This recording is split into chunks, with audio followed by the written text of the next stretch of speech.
Well, I'd like to use this developing drawing to illustrate the use of the at option while you're using the break command.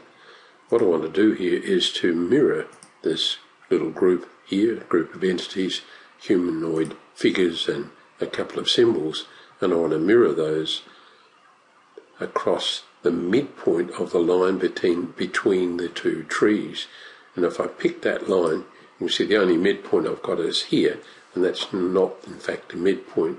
So I want to use the break command to break that single line here up into 3 different line segments. And you can use one of the shortcuts in gCADPlus to do that. So let's pick Modifier, Break. The first prompt says pick the object, so the first point would be the end point in this symbol here, and the second point I just type the at sign. And what that does, it breaks what was one line now into 2, but it breaks exactly at that point. So we can repeat it, pick here, again pick an end point there, then type the at sign. So now we have the line broken in the position we want.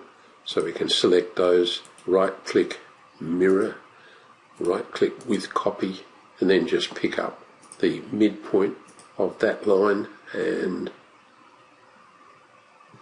I'm not picking the correct midpoint, am I? Let's try that again.